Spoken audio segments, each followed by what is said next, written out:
MOA ये बताता था कि जो कैसे कंपनी के लोगों को डील करना है आउटसाइड वर्ल्ड के साथ, बाहरी दुनिया के साथ। वही एओए हमें ये बताते हैं कि इनका इंटरनल मैनेजमेंट, अंदरूनी मैनेजमेंट कैसा होगा। The formation of a company involves the following stages. पहला आता है प्रमोशन, दूसरा आता है इनकॉर्पोरेशन और तीसरा आता है कैपिटल सब्सक्रिप्शन। पब्लिक कंपनी में 3 स्टेप्स हैं, लेकिन प्राइवेट कंपनी में बस 2 ही स्टेप्स हैं। क्या आप रीज़न बता सकते हैं? आपके पास टेक्नोलॉजी भी है, फाइनेंशियल रिसोर्सेज भी हैं, आपके पास अच्छी टेक्नोलॉजी भी है, अच्छा पैसा भी है, लेकिन क्या वो आइडिया वाकई में प्रॉफिटेबल होगा या नहीं? तो आपको ये अच्छे से याद कर लेना है, बहुत ईजी है। क्या कंटेंट्स होते हैं एमओए? मैंने आपको बताया ही कि प्रमोटर कौन होता है। प्रमोटर एक ऐसा इंसान होता है जो बिजनेस आइडिया को, अपॉर्चुनिटी को कन्वर्ट करता है। उनको अपनी कंफर्मेशन देनी पड़ती है, उनको अपना कंसेंट देना पड़ता है कि हाँ भैया हम डायरेक्टर बन चुके हैं। हेलो, नमस्ते, सत श्री अकाल, कैसे हैं आप सभी लोग? उम्मीद करते हो बिल्कुल मजे में होंगे और चंगे होंगे। तो स्वागत है आपका नेक्स्ट टॉपर्स के इस अमेजिंग प्लेटफॉर्म पे, और मैं हूं प्रबलीन कौर। और आज हम शुरू करने वाले हैं क्लास 11th का चैप्टर नंबर 7, जिसका नाम है फॉर्मेशन ऑफ ए कंपनी। तो जब मैंने फॉर्म्स ऑफ बिजनेस ऑर्गेनाइजेशन हमारा चैप्टर नंबर 2 की वीडियो डाली थी, तो उस वीडियो पे बहुत कमेंट्स थे बच्चों के कि ma'am formation of a company का क्या हुआ, हमें इस टॉपिक में डाउट आ रहा है, एओए में, एमओए में, तो वो टॉपिक्स कहाँ पे हैं। तो उन सब बातों का जवाब आपको यहाँ पर मिल रहा है बच्चों। ये टॉपिक मैं आपको अलग से पढ़ा रही हूँ। वैसे तो एनसीईआरटी में फॉर्मेशन ऑफ ए कंपनी अलग से ही दिया हुआ है एज चैप्टर नंबर 7, लेकिन कुछ रिफ्रेशर्स में उसको मर्ज कर दिया गया है चैप्टर नंबर 2 के साथ। लेकिन मैंने ये ज़रूरी समझा कि मैं आपको अलग से पढ़ाऊंगी, क्योंकि चैप्टर नंबर 2 में आपको पूरा मैंने फॉर्म्स ही पढ़ाए हैं। ठीक है, अगर मैं आपको फॉर्म्स के साथ पढ़ाती तो आपको कन्फ्यूजन होती। ठीक है बच्चों, वहाँ हमने क्या पढ़ा था, sole proprietorship, HUF, partnership deed, company वगैरह के बारे में। लेकिन वहाँ मैंने आपको फॉर्मेशन नहीं पढ़ाया था, क्यों? बिकॉज वहाँ सोलली मैंने आपको टाइप्स ही पढ़ाई थी। अगर ये चीज़ मैं आपको वहाँ पढ़ा देती ना, तो आपको कंफ्यूजन क्रिएट होने लगती। ठीक है बच्चों, तो बिना किसी देर के हम शुरू करते हैं ये चैप्टर। और इस चैप्टर को ध्यान से पढ़ना है बच्चों, क्योंकि ये चैप्टर कॉम्प्लेक्स है, टिपिकल है दूसरे चैप्टर से अगर कंपैरिजन करें तो। ठीक है बच्चों, सबको ध्यान से पढ़ना है ये चैप्टर। हाँ जी, तो बेसिकली हम इस चैप्टर में पढ़ेंगे कि कैसे एक कंपनी बनती है। ठीक है, कैसे कंपनी का जन्म होता है। आई बात समझ में बच्चों? तो वैसे तो क्या होता है formation of a company? Formation of a company is not a simple process like in case of sole proprietorship और पार्टनरशिप। अब भैया, जैसे कि सोल प्रोप्राइटरशिप और पार्टनरशिप में क्या होता है, आपकी रजिस्ट्रेशन में इतनी कोई मैंडेटरी नहीं होती है, और उसकी जो रजिस्ट्रेशन प्रोसेस होती है वो बहुत ही इजी होती है, बहुत ही सिंपल होती है।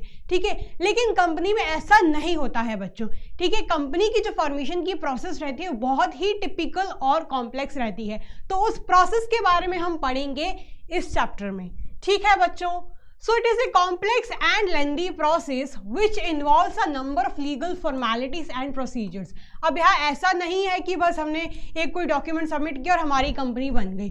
नहीं, यहाँ बहुत लीगैलिटीज रहती हैं और बहुत लंबी प्रोसीजर्स हमें फॉलो अप करनी पड़ती है, और ये कॉस्टली भी रहती है, यानी ये महंगी भी रहती है।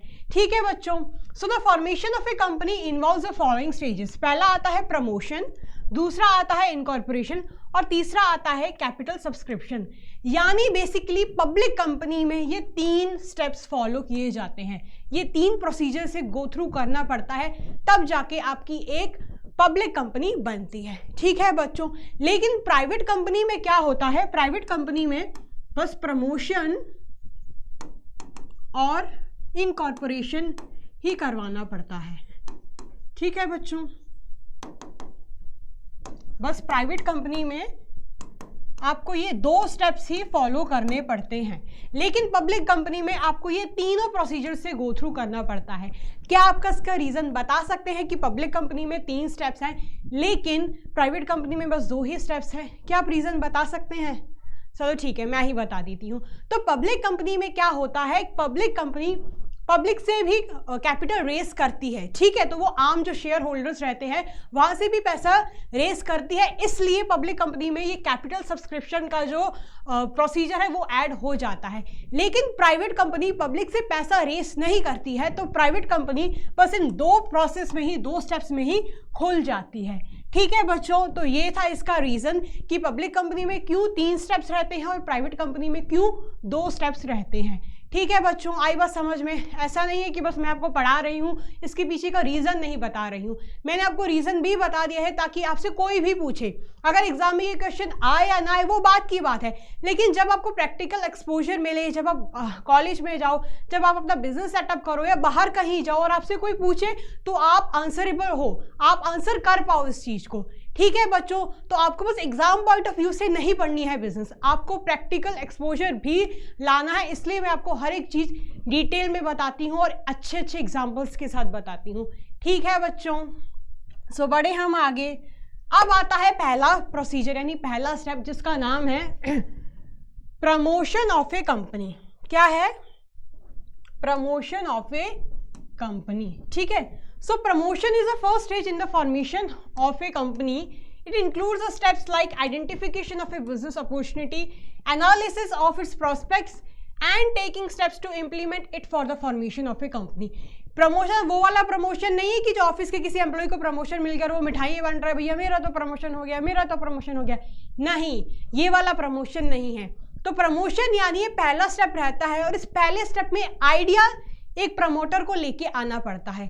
अब बिजनेस खुलने से पहले, बिजनेस बनने से पहले एक आइडिया ही रहता है जो उस आइडिया को बिजनेस में कन्वर्ट करवाता है। ठीक है, तो बिजनेस खुलने से पहले मात्र एक आइडिया ही होता है और इस आइडिया को बिजनेस में कन्वर्ट किया जाता है। ठीक है, उस आइडिया को बिजनेस में कन्वर्ट किया जाता है। ठीक है, आइडिया के साथ साथ हमें अपॉर्चुनिटीज़ को देखना पड़ता है कि क्या अपॉर्चुनिटीज़ हमारे पास हैं, अपॉर्चुनिटीज़ को आइडेंटिफाई करना पड़ता है, क्या हमारे पास मौका है, उन अपॉर्चुनिटीज़ को ग्रैब करना पड़ता है और फिर जाके वो जो आइडिया होता है वो बिजनेस में, वो कंपनी में एग्जीक्यूट हो पाता है। ठीक है बच्चों, अब मैंने देखा कि मेरे इलाके में कोई शॉपिंग मॉल नहीं है और लोगों को बहुत ज़रूरत है शॉपिंग मॉल की। ठीक है, तो मेरा क्या आइडिया था कि मैं अपने इलाके में, मैं अपने एरिया में एक शॉपिंग मॉल खुलवाऊंगी। ठीक है, तो ये आइडिया ही मेरा क्या बनेगा, अब बिजनेस जाके बनेगा। तो सबसे पहला जो स्टेप रहता है वो क्या है, एक आइडिया ही होता है। और मैंने ये नोटिस किया कि मेरे एरिया में कोई भी शॉपिंग मॉल नहीं है। ठीक है, जहाँ लोग जा पाएँ, अपनी शॉपिंग कर पाएँ एक ही छत के नीचे, एक ही रूफ के नीचे। ठीक है, तो मैंने क्या किया, अपॉर्चुनिटी को एनालाइज किया, देखा कि क्या ज़रूरत है लोगों की और उस आइडिया को, उस अपॉर्चुनिटी को कन्वर्ट किया, एग्जीक्यूट किया एक बिजनेस में। ठीक है बच्चों, तो पहला स्टेप क्या रहता है, प्रमोशन, जहाँ पे आइडिया को, जहाँ पे बिजनेस अपॉर्चुनिटीज़ को ग्रैब किया जाता है, आइडेंटिफाई किया जाता है। ठीक है बच्चों, so and taking steps to implement it for the formation of a company. अब ऑफ कोर्स जायज़ सी बात है कि जो आइडिया है, आइडिया अपने आप खुद ब खुद चल के तो कंपनी में फॉर्म हो नहीं पाएगा। ठीक है, तो हमें क्या करना पड़ेगा, हमें उसके लिए स्टेप्स भी लेने पड़ेंगे, कदम भी उठाने पड़ेंगे एक कंपनी में तब्दील करने के लिए। ठीक है बच्चों, तो प्रमोशन, अब ठीक है, प्रमोशन क्या होता है, जब हम बिजनेस आइडिया को, अपॉर्चुनिटीज़ को कन्वर्ट करते हैं एक कंपनी में। और प्रमोटर कौन होता है, ऐसा इंसान, ठीक है, ऐसा इंसान जो वो आइडिया लेके आता है, जो उन अपॉर्चुनिटीज़ को, आइडियाज़ को ग्रैब करता है, देखता है और उसको कन्वर्ट करता है कंपनी में। ठीक है बच्चों, तो प्रमोटर कौन होता है, एक ऐसा इंसान जो बिजनेस आइडिया को कन्वर्ट करता है एक प्रॉपर बिजनेस में। ठीक है, तो देखा जाए तो प्रमोटर ही एक ऐसा इंसान होता है जो नींव रखता है, ठीक है, जो पहला कदम रखता है कंपनी बनाने के लिए। ठीक है बच्चों, आई बात आपको समझ में? तो देखो क्या मस्त प्लान है। अब जो मेरा जो काम था, मैंने ये नोटिस किया था कि मेरे एरिया में कोई भी शॉपिंग मॉल नहीं है और अगर मैं शॉपिंग मॉल खोलूंगी तो लोगों का तो भला होगा ही, लेकिन मेरा जो काम होगा वो भी बहुत प्रॉफिटेबल हो जाएगा। तो ये क्या मेरा मस्त प्लान था रे बाबा। ठीक है बच्चों, हाँ जी। अब आता है फंक्शंस ऑफ ए प्रमोटर। मैंने आपको बताया ही कि प्रमोटर कौन होता है।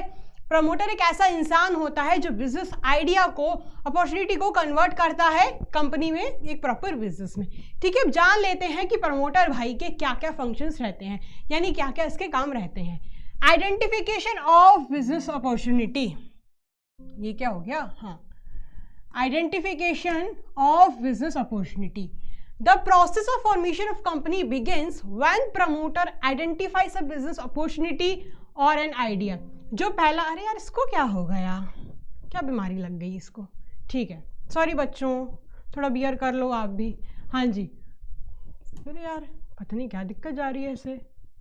हाँ जी, तो जो पहला स्टेप रहता है वो रहता है हमारा आइडेंटिफिकेशन ऑफ बिजनेस अपॉर्चुनिटी, यानी जो फॉर्मेशन ऑफ ए कंपनी की जो प्रोसीजर है वो शुरुआत होती है, वो खुलती है जब प्रमोटर आइडेंटिफाई करता है किसी बिजनेस अपॉर्चुनिटी या आइडिया को।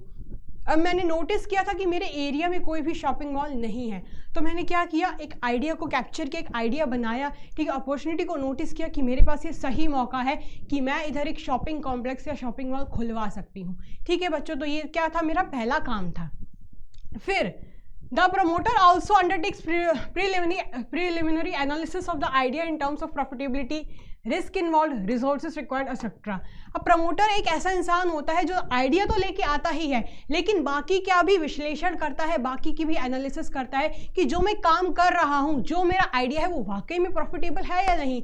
अब जो मैं अपना आइडिया लेके आई थी शॉपिंग मॉल का, वो मैंने क्यों सोचा था कि भैया इस पहली बात तो मेरे एरिया में कोई भी शॉपिंग मॉल नहीं है, ठीक है, तो ये प्रॉफिटेबल होगा क्योंकि और कोई तो कॉम्पिटिटर मेरा है ही नहीं। इसमें रिस्क थोड़ा बहुत इन्वॉल्व है क्योंकि ई बिजनेस का टाइम चल रहा है। ठीक है बच्चों, रिसोर्सेज रिक्वायर्ड, और ये प्रमोटर को ये भी देखना पड़ता है कि उसके पास वाकई में रिसोर्सेज है या नहीं।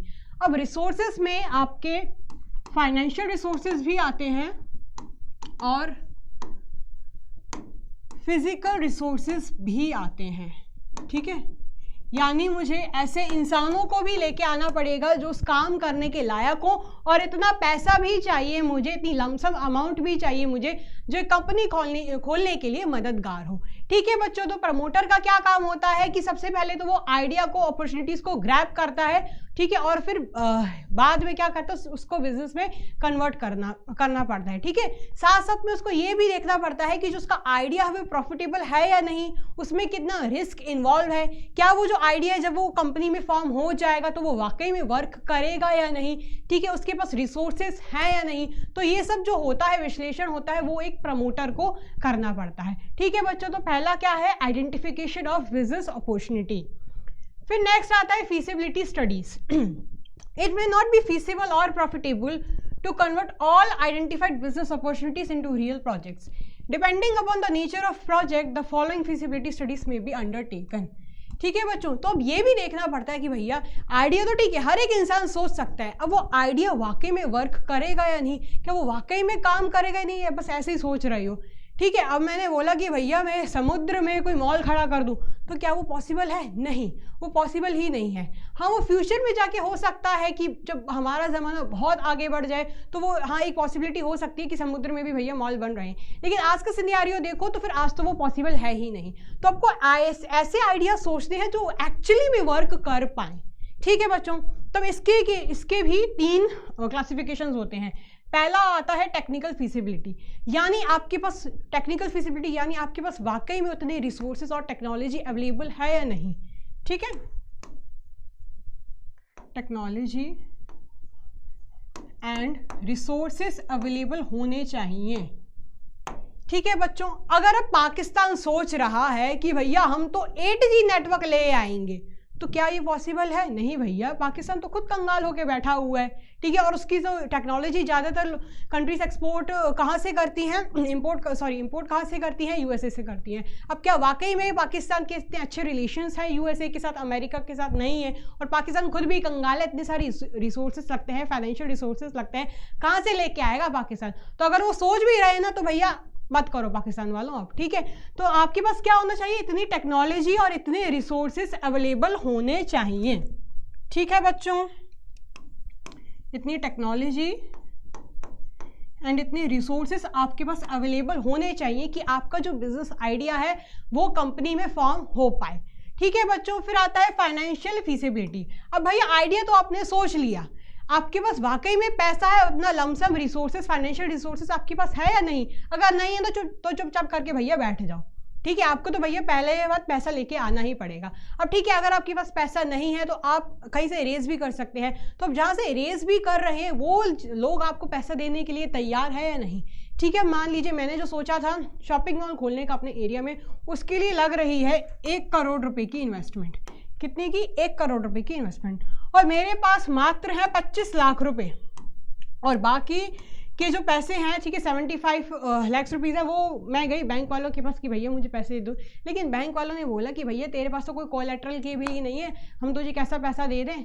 ठीक है, तो क्या है कि आपके पास फाइनेंशियल रिसोर्सेज भी होने चाहिए एक आइडिया को कंपनी में बदलने के लिए। अब अगर अंबानी साहब चाहते हैं तो कुछ भी बिजनेस खोल सकते हैं, क्योंकि उनके पास वो बहुत ही फाइनेंशियल फीसिबल इंसान है, उनके पास बहुत पैसा है, वो कुछ भी कर सकते हैं। ठीक है, लेकिन हमारे जैसे आम जो इंसान होते हैं, सबसे पहले उनको अपनी जेब देखनी पड़ती है कि हमारे पास इतना पैसा है भी या नहीं। ठीक है बच्चों, तो आप बोल सकते हो जितनी चादर है ना उतने ही पैर फैलाओ। ठीक है बच्चों, आई बात आपको समझ में। फिर नेक्स्ट आता है इकोनॉमिक फीसिबिलिटी।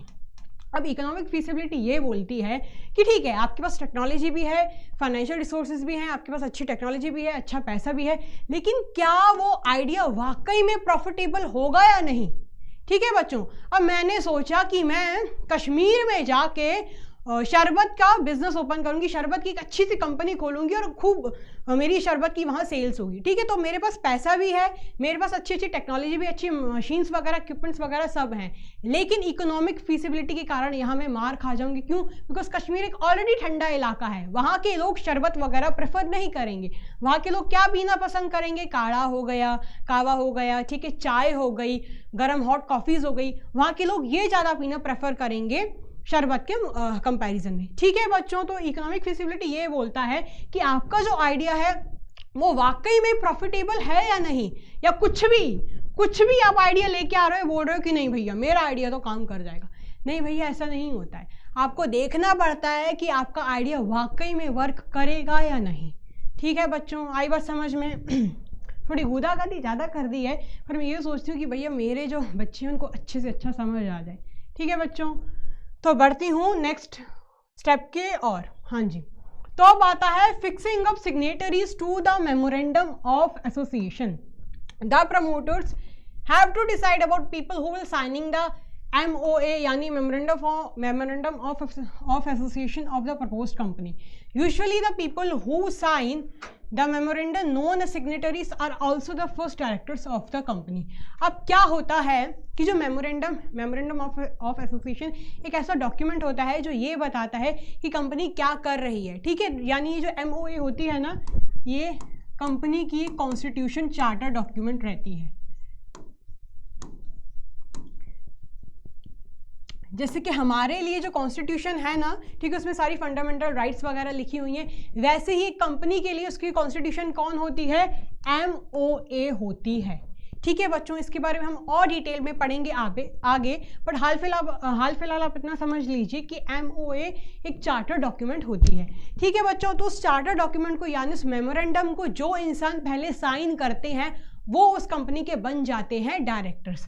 कौन बन जाते हैं? डायरेक्टर्स। ठीक है, usually the people who sign the memorandum, यानी जो साइन करता है, सिग्नेटरीज कौन? जो अपना साइन देता है, साइन करता है। ठीक है, और also the first directors of the company. ठीक है, यानी उस कंपनी के मालिक बन जाते हैं। मालिक इन द सेंस उस कंपनी को कंट्रोल करने की, मैनेज करने की पावर आ जाती है उन लोगों के हाथ में। ठीक है बच्चों, आई बात आपको समझ में अच्छे से। फिर नेक्स्ट आता है appointment of professionals. The promoters appoint professionals such as mercantile bankers, auditors, etc. to assist in preparation and submission of necessary documents to the ROC, to the registrar of companies. अब भैया जो company खोलने का काम होता है वो आप जैसे मेरे जैसे इंसान तो कर नहीं सकते। हाँ, मतलब मैं भी कर सकती हूँ because I am a semi qualified company secretary, but इन कामों को करने के लिए, कंपनी वगैरह को फॉर्म करने के लिए स्पेशल आपको CS, CA, ऑडिटर्स, बैंकर्स वगैरह को हायर करना पड़ता है, और ये सारी जो लीगैलिटीज़ है वो ही कर सकते हैं, आप नहीं खुद ब खुद नहीं कर सकते हैं। ठीक है, आपको ये जो काम करना पड़ता है ना, इसके लिए आपको प्रोफेशनल्स हायर करने पड़ते हैं। और प्रोफेशनल्स कौन होते हैं? हमारे CA, CS, CMA, auditors, bankers वगैरह, ये सब। ठीक है बच्चों, तो ये आपके हाथ का खेल नहीं है। ठीक है, ये काम कौन संभालेगा? ये जो पढ़े लिखे लोग हैं, प्रोफेशनल CA, CS वगैरह, वो ही संभालते हैं, वो ही कंपनी को इनकॉर्पोरेट करते हैं, आप खुद नहीं कर सकते हैं। ठीक है बच्चों, आई बात समझ में। फिर आता है preparation of necessary documents. The promoter takes up steps to prepare legal documents as they have to submit it to the register for getting the company register. अब क्या करना पड़ता है कि जो प्रमोटर है उसको सारे कागजात, सारे जो इंपॉर्टेंट डॉक्यूमेंट्स होते हैं वो आरओसी को सबमिट करने पड़ते हैं। ठीक है, आरओसी कौन होती है? रजिस्ट्रार ऑफ कंपनीज होती है। तो ये देखती है कि अगर वाकई में ये कंपनी खुलने लायक है तो वो लाइसेंस वगैरह रजिस्ट्रेशन ग्रांट कर देती है। ठीक है बच्चों, तो प्रमोटर का क्या काम होता है कि सारे जो इंपॉर्टेंट कागजात वगैरह हैं वो प्रिपेयर करे। ठीक है, अगर नहीं है तो उसको कहीं से भी बना के लेके आए, लेकिन उसको बना के लेके आए और सबमिट करे आरओसी को। ठीक है बच्चों, फिर नेक्स्ट स्टेप ये होता है हमारा। अब और क्या होता है? हाँ जी बच्चों, अब हम जानेंगे कि क्या क्या इंपॉर्टेंट डॉक्यूमेंट्स रिक्वायर्ड होते हैं जो कि हमें रजिस्ट्रार को सबमिट करने पड़ते हैं। ठीक है, अभी मैंने आपको क्या बताया था कि इंपॉर्टेंट डॉक्यूमेंट्स को प्रिपेयर करना पड़ता है। ठीक है, जो ज़रूरी कागजात होते हैं। अब क्या ज़रूरी डॉक्यूमेंट्स होते हैं उन सब के बारे में हम पढ़ेंगे यहाँ पर। ठीक है, अभी फिलहाल इनके बस नाम जान लीजिए, डिटेल में हम आगे पढ़ेंगे। ठीक है, तो पहला आता है मेमोरेंडम ऑफ एसोसिएशन, यानी ये मेन डॉक्यूमेंट होता है। ठीक है, फिर आता है articles of association. Memorandum of association and articles of association दोनों बहन भाई जैसे ही हैं। ठीक है, फिर आता है कंसल्ट ऑफ प्रपोज डायरेक्टर्स। अब जो डायरेक्टर्स बनने वाले हैं उनकी कंसल्ट लेना भी तो ज़रूरी है। फिर आता है अग्रीमेंट, यानी वही कॉन्ट्रैक्ट, एक लीगल अग्रीमेंट। फिर आता है स्टैट्यूटरी डिक्लेरेशन, यानी हाँ भैया ऑफिशियल लीगल घोषणा कर दी जाएगी कि ये एक कंपनी खुल गई है। ठीक है बच्चों, तो डिटेल में पढ़ते हैं हम इनके बारे में। हाँ जी, सो पहला आता है memorandum of association. MOA is the principal document of the company. मैंने आपको बताया है कि ये सबसे मेन डॉक्यूमेंट रहता है। ठीक है, मेन या प्राइमरी डॉक्यूमेंट रहता है। ठीक है बच्चों, फिर it has been described as a charter of the company as it contains the powers and objectives of the company, defines the scope of its operations and its relations with the investors and outside world। यानी ये जो MOA होता है ना, ये charter कहलाता है company का। जैसे हमारा जो कॉन्स्टिट्यूशन है वो क्या है, हमें ये बताता है कि हमें क्या करना है, क्या हमारे फंडामेंटल राइट्स हैं, डायरेक्टिव प्रिंसिपल्स हैं, क्या हमारे फंडामेंटल ड्यूटीज़ हैं। तो वैसे ही कंपनी के लिए चार्टर होता है, कॉन्स्टिट्यूशन होता है उसका MOA। ठीक है बच्चों, MOA ये बताता है कि कंपनी को क्या करना चाहिए। ठीक है, उसको किस लिमिट तक करना चाहिए, उसका क्या स्कोप है, क्या पावर है। ठीक है, एक कंपनी को कैसे डील करना है अपने आउटसाइड के वर्ल्ड के साथ, बाहरी दुनिया के साथ, अपने शेयर होल्डर्स के साथ, इन्वेस्टर्स के साथ। ठीक है, तो कुल मिला के MOA गाइडिंग बुक होती है जो ये बताती है कि आपको ये जो आप लिखा हुआ है इस MOA में, इसके बाहर नहीं जाना। आपको क्या करना है वो इस MOA में लिखा रहता है। ठीक है बच्चों, पता नहीं क्या जाता है। The memorandum of a company should be formulated as mentioned in the tables ABCD under schedule 1 of the companies act. यानी जो MOA है वो किस तरह से फॉर्मुलेट करना है। ठीक है, ये जो इन्होंने दिया हुआ है, फिर से आ गया यार, नो नहीं चाहिए भाई तू। हाँ, एज फॉर्मुलेटेड इस टेबल के जरिए, इस टेबल से हमें फॉर्मेट स्केड्यूल करना है। ठीक है, तो पहला टेबल आता है MOA of a company limited by shares. ठीक है, अगर कोई कंपनी लिमिटेड बाय शेयर्स है तो उसके लिए टेबल है। टेबल भी MOA of a company limited by guarantee and not having share capital. जो कंपनी गारंटी से तो लिमिटेड है लेकिन उसके पास शेयर कैपिटल ना हो। ठीक है, फिर table C MOA of a company limited by guarantee and having share capital, यानी गारंटी लिमिटेड बाय गारंटी भी हो और इसमें शेयर कैपिटल भी हो। टेबल D आता है MOA of A unlimited company and not having share capital, यानी अनलिमिटेड कंपनी और उसके पास शेयर कैपिटल ना हो। और टेबल E क्या बोलता है, MOA of an unlimited company and having share capital. ठीक है, यानी अनलिमिटेड कंपनी हो और उसके पास शेयर कैपिटल भी हो।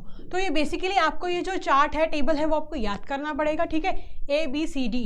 अगर आप ये अच्छे से याद कर लेते हैं ना तो फिर जो AOA का जो टेबल होगा वो भी आपको अच्छे से याद हो जाएगा बच्चों। ठीक है, तो आपको ये अच्छे से याद कर लेना है, बहुत ईजी है। ABCDE, limited by shares, limited by guarantee not having share capital, limited by guarantee having share capital, unlimited company not having share capital, unlimited company having share capital. ठीक है बच्चों, आपको अच्छे से याद कर लेना है। तो कुल मिला के क्या होता है, MOA एक ऐसा चार्टर डॉक्यूमेंट होता है, एक ऐसा प्राइमरी डॉक्यूमेंट होता है जो ये बताता है कि कंपनी को, एक कंपनी को क्या करना है, उसकी क्या पावर्स, स्कोप और लिमिटेशंस हैं। ठीक है बच्चों, हाँ जी। अब जानते हैं कि क्या कंटेंट्स होते हैं MOA के, यानी इसमें क्या एलिमेंट्स होते हैं, मेमोरेंडम ऑफ एसोसिएशन में क्या क्लॉसेस होते हैं। ठीक है, हम क्या बोल सकते हैं इसमें, क्या क्लॉजेस होते हैं। ठीक है बच्चों, तो पहला क्लॉज आता है नेम क्लॉज, यानी कंपनी का क्या नाम है। ठीक है बच्चों, ऑफ कोर्स एक इंसान का भी जैसे नाम होता है, मेरा नाम प्रबलीन है, ठीक है, लड़कियों का नाम होगा रिया, टीना, मीना, ठीक है, लड़कों का नाम होगा अभिषेक, अमन, आयुष, तो वैसे ही कंपनी का भी नाम होता है। ठीक है, हर एक इंसान की पहचान होती है उसके नाम से, नाम की वजह से। ठीक है भैया, तो वैसे ही कंपनी का भी नाम होता है, जैसे Reliance industries, Tata company, D mart वगैरह बहुत सारी। ठीक है, जो एक इंसान की पहचान जैसे नाम की वजह से होती है, वैसी कंपनी की पहचान होती है उसके नाम से। ठीक है बच्चों, फिर आता है रजिस्टर्ड ऑफिस क्लॉज, यानी रजिस्टर्ड ऑफिस क्लॉज ये बोलता है कि आपकी कंपनी कहाँ सिचुएटेड है, किस स्टेट में सिचुएटेड है। ठीक है, state in which the company is situated. ठीक है बच्चों, हाँ जी। फिर नेक्स्ट आता है ऑब्जेक्ट्स क्लॉज, यानी आपकी कंपनी के क्या ऑब्जेक्ट्स हैं। ठीक है, क्या पर्पस है, क्या आपकी कंपनी को करना है, क्या नहीं करना है, वो आता है ऑब्जेक्ट्स क्लॉज में। ठीक है, यानी क्या पर्पस है। ठीक है, फिर आता है लिएबिलिटी क्लॉज, यानी जो आपके कंपनी के जो मेंबर्स हैं उनकी लिएबिलिटी कैसी है, लिमिटेड है, अनलिमिटेड है। ठीक है, वो ये बताता है। ठीक है, सो मेंबर्स लिएबिलिटी कैसी है, ये क्लॉज ये बताता है। ठीक है, फिर आता है कैपिटल क्लॉज। कैपिटल क्लॉज यानी आपकी कंपनी कितनी कैपिटल से खुली है, यानी आपकी कंपनी की कितनी ऑथोराइज्ड कैपिटल है। ठीक है, ऑथोराइज्ड कैपिटल यानी टोटल कैपिटल होती है, आपकी कंपनी की कितनी ऑथोराइज्ड कैपिटल है। ठीक है बच्चों, फिर आता है एसोसिएशन क्लॉज, यानी जो भी मेंबर्स आपके साथ जो जुड़े हुए हैं उनका क्या रिलेशन है। ठीक है, जो भी आपके डायरेक्टर्स हैं उनका क्या रिश्ता है कंपनी से। ठीक है, members relation with the company, relation with company. ठीक है बच्चों, आई होप आपको ये समझ आ गया होगा, ये बस नाम से ही समझ आ रहे हैं। नेम क्लॉज यानी नाम, रजिस्टर्ड ऑफिस क्लॉज यानी किस एरिया में, किस स्टेट में ये सिचुएटेड है, ऑब्जेक्ट क्लॉज यानी क्या आपका गोल है, ठीक है, क्या पर्पस है, लिएबिलिटी क्लॉज यानी आपकी जो लिएबिलिटी है मेंबर्स वगैरह की कैसी है, अनलिमिटेड है, लिमिटेड है। कैपिटल क्लॉज यानी आपकी कंपनी की कुल कैपिटल कितनी है, यानी ऑथोराइज्ड कैपिटल कितनी है। और एसोसिएशन क्लॉज यानी जो आपके मेंबर्स जो आपके साथ जुड़े हुए हैं उनका क्या रिलेशन है। ठीक है, तो आपको इनको कैसे याद रख सकते हैं इन कंटेंट्स को, इनका निमोनिक बन जाएगा, इसका निमोनिक। ठीक है, ये मैं रफ कर देती हूँ आपको, जस्ट मैंने समझाने के लिए लिखा था। ठीक है बच्चों, तो इसका निमोनिक बन जाएगा NROLCA।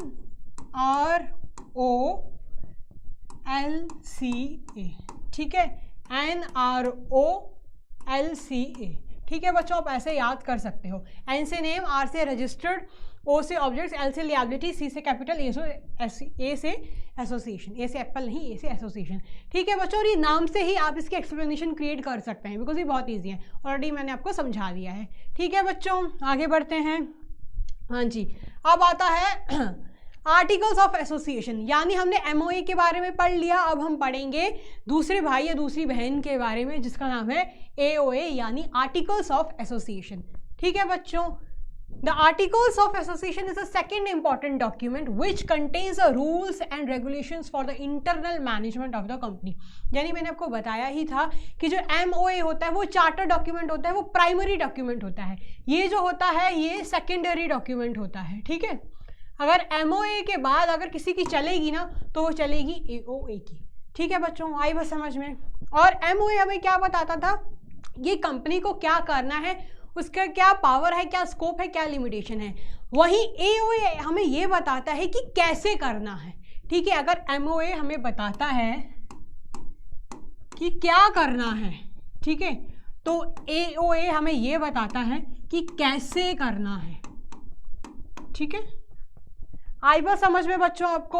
और ये बताता है कि AOA ये बताता है कि क्या कायदे कानून है, क्या रूल्स रेगुलेशंस है एक कंपनी में, कैसे इंटरनल मैनेजमेंट यानी कंपनी के अंदर के जो लोग हैं उनके साथ कैसे डील किया जाएगा। एमओए ये बताता था कि जो कैसे कंपनी के लोगों को डील करना है आउटसाइड वर्ल्ड के साथ, बाहरी दुनिया के साथ। वही एओए हमें ये बताते हैं कि इनका इंटरनल मैनेजमेंट, अंदरूनी मैनेजमेंट कैसा होगा, ठीक है, यानी वोटिंग राइट्स क्या होंगी, डायरेक्टर्स कौन कौन होंगे, ठीक है, वो सब, ऑडिट कमेटी कौन सी कमेटी बनेगी, सारे कायदे कानून वगैरह सो भी जो अंदर की जो बात होती है वो डिसाइड की जाती है, वो ऑलरेडी मेंशन होती है एओए में। ठीक है बच्चों, आई बात समझ में। लेकिन जो एमओए होती है ना वो पत्थर की लकीर होती है, ठीक है, हम मेमोरेंडम को चेंज नहीं कर सकते, वही आर्टिकल्स को हम चेंज कर सकते हैं। ठीक है बच्चों, आई बात समझ में। अब जानते हैं क्या इसका टेबल रहता है। ठीक है, मैंने आपको एमओए को यानी मेमोरेंडम का जो टेबल है वो अच्छे से बता दिया है। आर्टिकल का टेबल भी वैसा ही होता है, बस थोड़े बहुत चेंजेस हो जाते हैं। अगर आप मेमोरेंडम का टेबल अच्छे से याद कर लेते हैं ना तो आर्टिकल का टेबल भी अपने आप याद हो ही जाएगा। ठीक है बच्चों, तो मेमोरेंडम का था टेबल ई तक, लेकिन आर्टिकल का टेबल शुरू होगा टेबल एफ से। ठीक है, कंपनी लिमिटेड बाय शेयर्स, इधर हमने क्या पढ़ा था, कंपनी लिमिटेड बाय शेयर्स। ठीक है भैया, सेम।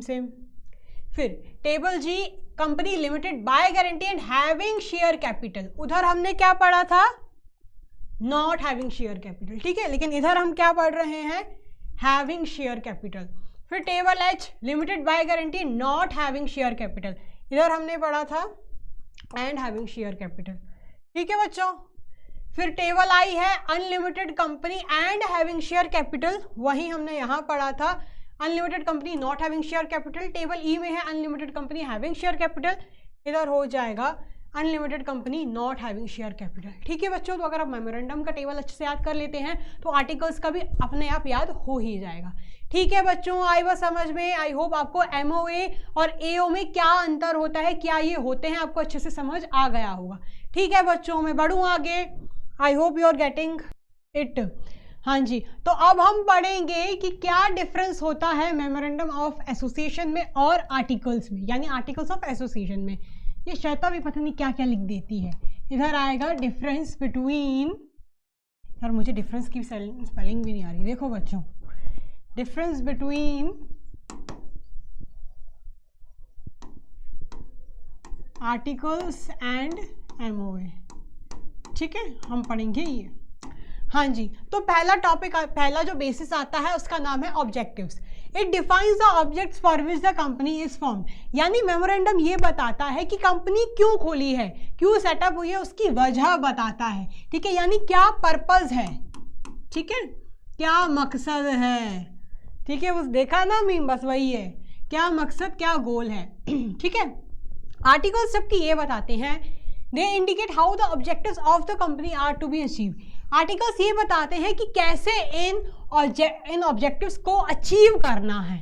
ठीक है बच्चों, आर्टिकल्स क्या बताते हैं कि कैसे इन्हें अचीव करना है। ठीक है, अगर मान लीजिए कोई कंपनी है, ठीक है, मान लीजिए कोई कंपनी है, उसका काम है वो डील करती है फैब्रिक वगैरह में, ठीक है, यानी कपड़ों वगैरह में, तो उसका मेन गोल क्या है, कपड़े बनाना। लेकिन उन कपड़ों को कैसे बनाना है, क्या क्या स्ट्रैटेजीज वगैरह फॉलो होंगी, वो कौन बताएगा, आर्टिकल्स बताएंगे। ठीक है बच्चों, फिर नेक्स्ट आता है हमारा position.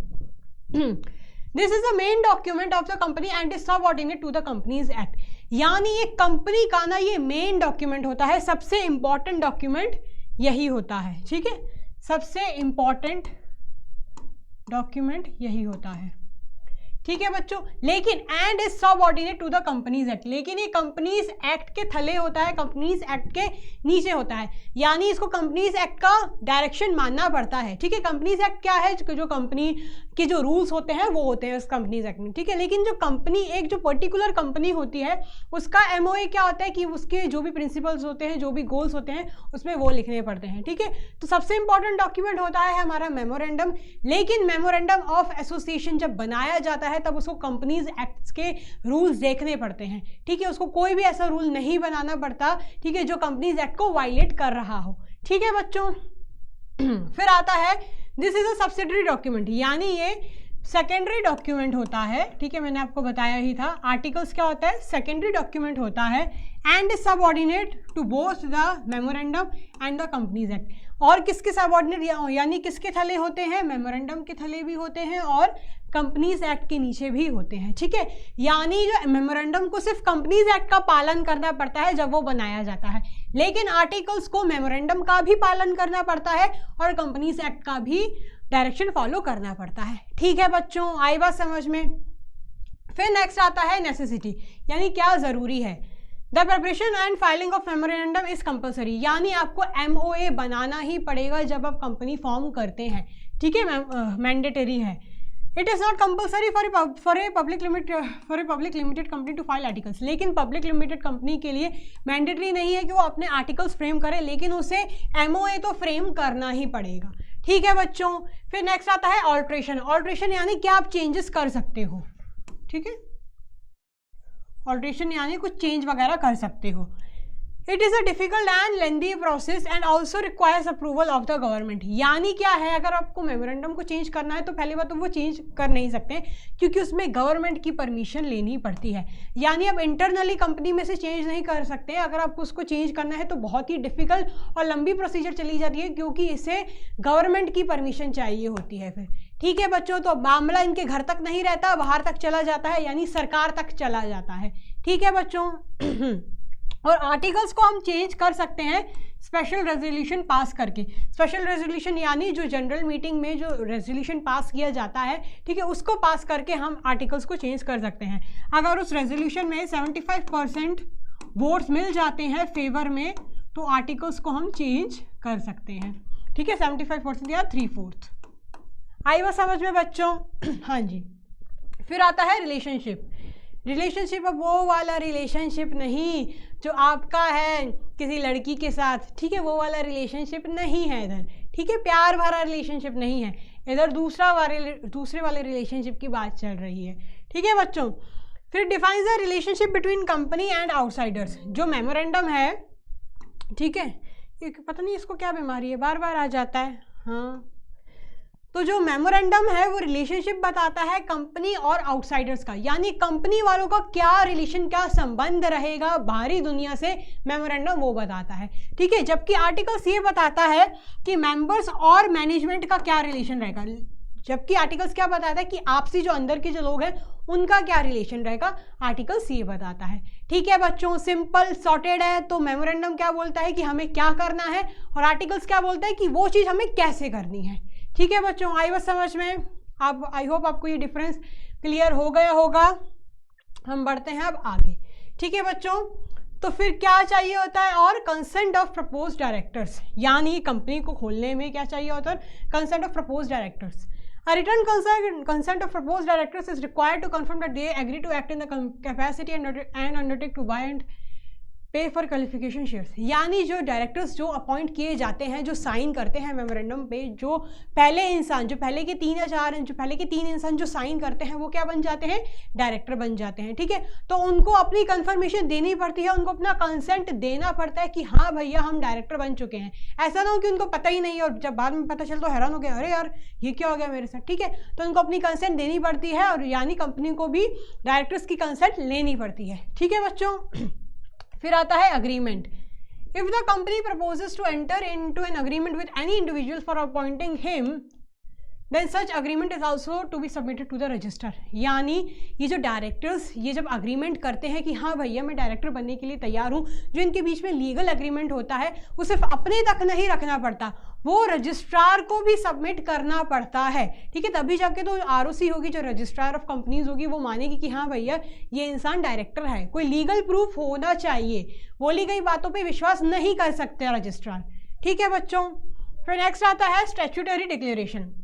A statutory declaration is submitted to the registrar stating that all the legal requirements of the company's act in regard to the incorporation have been complied with, यानी स्टैट्यूटरी डिक्लेरेशन भी करनी पड़ती है ROC को देनी पड़ती है कि जितनी भी जो लीगल रिक्वायरमेंट्स, लीगल फॉर्मेलिटीज़ हैं वो हम उन सब लीगल फॉर्मेलिटीज़ का हमने पालन किया है अच्छे ढंग से, ठीक है बच्चों।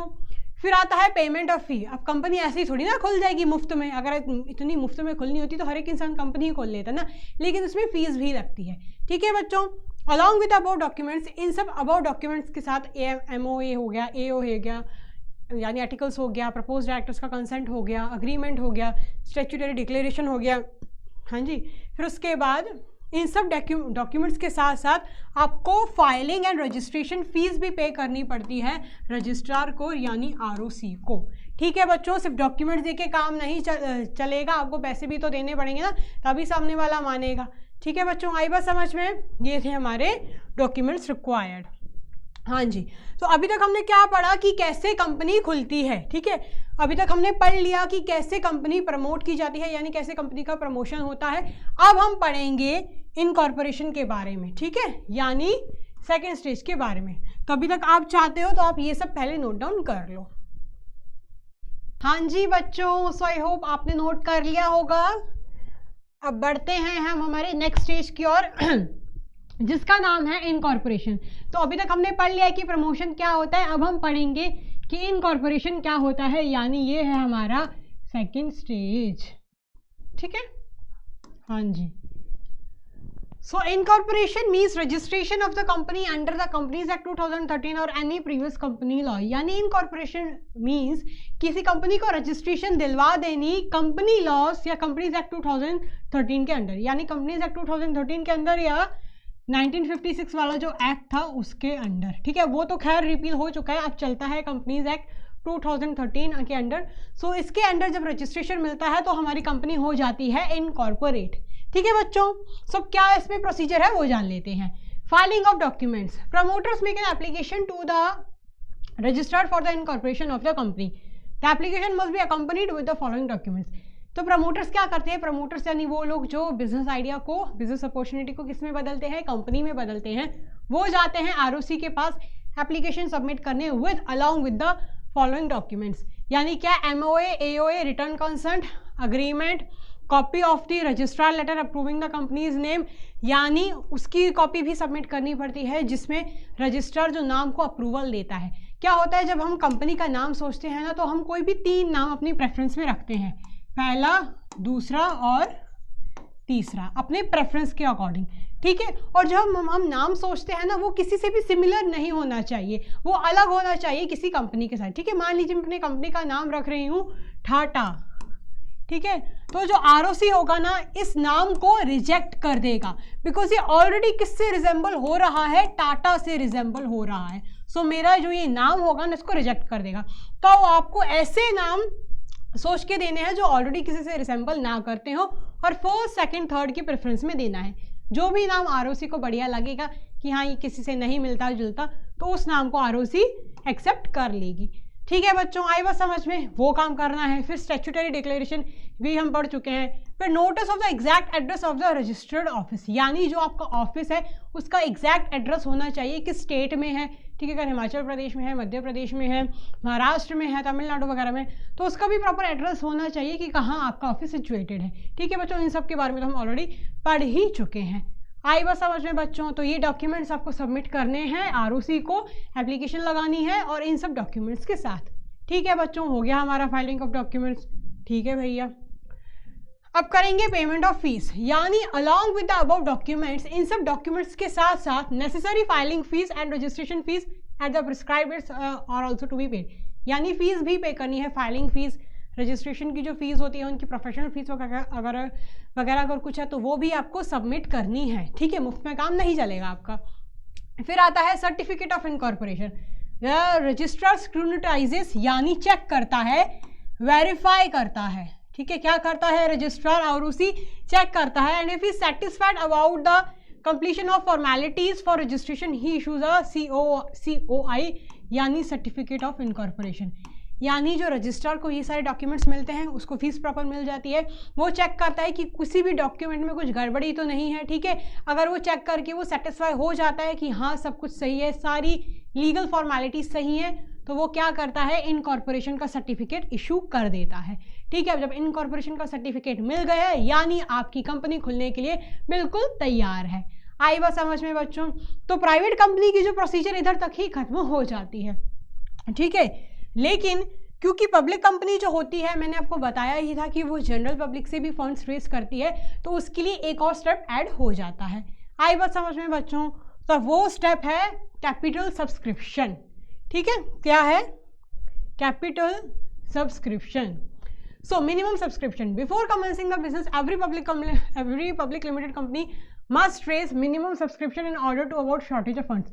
यानी किसी कंपनी खोलने से पहले हर एक कंपनी को शेयर्स यानी जो फंड्स हैं वो रेस कर लेने चाहिए, ताकि आगे जाके उसको फंड्स की कमी ना पड़े, ताकि उसका सारा काम स्मूथली हो, किसी भी काम में पैसों की कमी ना हो। इसलिए पब्लिक कंपनी को क्या करना पड़ता है? शेयर्स वगैरह इशू करने पड़ते हैं और पैसा उठाना पड़ता है पब्लिक से। ठीक है, तो जो वो पहली बार जब पब्लिक कंपनी मार्केट में उतरती है, शेयर्स देती है पब्लिक को, ठीक है, और उनके बदले पैसे लेती है, तो उसे हम बोलते हैं इनिशियल पब्लिक ऑफर। ठीक है, IPO। ठीक है बच्चों। फिर आता है एप्लीकेशन टू स्टॉक एक्सचेंज। अब ऑफ कोर्स अब आप जनरल पब्लिक से पैसा रेस कर रहे हो, तो इसकी खबर आपको स्टॉक एक्सचेंज तक भी तो पहुंचानी पड़ेगी ना। ठीक है, शेयर मार्केट तक भी तो पहुंचानी पड़ेगी ना, तभी जाके आपकी कंपनी को मान्यता मिलेगी। आई बात समझ में? A public company must get itself registered or quoted in a stock exchange before it starts selling the securities to the public। यानी इससे पहले की जो कंपनी है वो अपने शेयर्स लोगों को बेचे, उससे पहले उसको रजिस्ट्रेशन करवाना चाहिए, एप्लीकेशन देनी चाहिए स्टॉक एक्सचेंज में भी, तभी जाके वो अपनी शेयर्स में डीलिंग कर पाएगी कंपनी। ठीक है बच्चों, आई बात समझ में? ये जो हम सुनते हैं रिलायंस का शेयर्स इतना पहुंच गया, उतना पहुंच गया, वो जो कंपनी है वो स्टॉक एक्सचेंज में भी रजिस्टर्ड है, उसने स्टॉक एक्सचेंज में भी एप्लीकेशन लगाई थी, तभी जाके उसको मान्यता मिली है। ठीक है बच्चों। फिर आता है allotment of shares after getting the name listed in the stock exchange. अब जब स्टॉक एक्सचेंज में नाम आपका आ जाता है, नाम दर्ज हो जाता है, the company makes allotments of shares as per guidelines of SEBI. तो जो कंपनी होती है वो उसी हिसाब से शेयर बांटने लगती है जो उनकी गाइडलाइन है सेबी में। ठीक है बच्चों, जो भी गाइडलाइंस मेंशन की जाती हैं सेबी में कि आपको इस तरह से शेयर्स डिस्ट्रीब्यूट करने हैं वगैरह, जो भी उनकी जो सेबी की गाइडलाइंस होती हैं वो आप चेक कर सकते हैं गूगल वगैरह पे, आपके सिलेबस में वो नहीं है खैर। तो वो क्या करती है, उस हिसाब से जो कंपनी होती है वो शेयर्स अलॉट करती है पब्लिक को। ठीक है बच्चों, आई बात समझ में? ठीक है, तो यहाँ पे आपका चैप्टर होता है खत्म। और एक चीज़ आपको और बता देती हूँ कि स्टॉक एक्सचेंज में बैंकर्स, ब्रोकर्स और अंडरराइटर्स भी हेल्प करते हैं। ठीक है, शेयर्स को डिस्ट्रीब्यूट करवाने के लिए कौन हेल्प करता है? बैंकर्स, ब्रोकर्स और अंडरराइटर्स। ठीक है, बैंकर्स कौन होते हैं? यानी जो कंपनी होती है जो पैसा इशू करती है पब्लिक को, ठीक है, यानी जो शेयर इशू करती है पब्लिक को, उसके बदले जब उनको पैसा मिलता है तो वो सेफली डिपॉजिट करती है बैंक में, तो वो किस में आ जाता है? बैंकर्स में आ जाता है। फिर ये ब्रोकर्स कौन होते हैं? ठीक है, ब्रोकर्स क्या करते हैं, जो सारा शेयर मार्केट का पैसा होता है ना, उसमें पब्लिक को एनकरेज करते हैं कि आप अपना पैसा स्टॉक मार्केट में, शेयर मार्केट में निवेश कीजिए। हमने सुना ही होगा कि ये ब्रोकर का काम है। ठीक है, जो शेयर मार्केट की ट्रेडिंग कोर्सेज भी आजकल चलाते रहते हैं, वो भी आपने सब सुना ही होगा। ठीक है, तो वो क्या होते हैं? ब्रोकर्स होते हैं, यानी वो पब्लिक को एनकरेज करते हैं that you should invest your funds. ठीक है, फिर आता है अंडरराइटर्स। अंडरराइटर्स वो लोग होते हैं कि इन केस अगर कंपनी को मिनिमम सब्सक्रिप्शन नहीं मिल पाती, ठीक है, तो अंडरराइटर्स क्या करते हैं, इस केस में खुद वो शेयर्स खरीद लेते हैं। यानी अगर जो कंपनी ने एक्सपेक्ट किया होता है कि हमारे इतने शेयर बिक जाएंगे, ठीक है, पब्लिक में अगर उतने नहीं बिकते हैं तो अंडरराइटर्स बोलते हैं चिंता मत करो, मैं हूं ना। ठीक है, तो अंडरराइटर्स क्या करते हैं, वो शेयर्स खरीद लेते हैं। ठीक है बच्चों, तो ये बैंकर्स, ब्रोकर्स एंड अंडरराइटर्स ये शेयर स्टॉक एक्सचेंज में हेल्प करते हैं कंपनीज की। ठीक है बच्चों, आपका चैप्टर होता है समाप्त। यहीं तक था आपका चैप्टर, हमने पढ़ लिया है कि कैसे कंपनी खुलती है। ठीक है बच्चों, हाँ जी, सो आपकी कंपनी खोलने के 3 तरीके होते हैं, हमने पढ़ ही लिया। प्रमोशन के बारे में भी पढ़ लिया, इनकॉर्पोरेशन के भी बारे में और कैपिटल सब्सक्रिप्शन के बारे में भी हमने पढ़ लिया। ठीक है, यहाँ पे चैप्टर होता है आपका समाप्त। लेकिन आपको पढ़ना है, आपको नेक्स्ट वीडियो का इंतज़ार करना है। हमारा नेक्स्ट चैप्टर होगा सोर्सेज ऑफ बिजनेस फाइनेंस, उसको भी हम अच्छे से पढ़ेंगे। अब ये जो टॉपिक्स आएंगे वो थोड़े न्यू टॉपिक्स हैं। ठीक है, आपके लिए जनरल नहीं है, तो आपको अच्छे से जी जान लगा के मेहनत करनी है। एग्जाम्स बहुत ही करीब हैं। Till the time keep working hard, stay blessed, thank you so much, bye bye.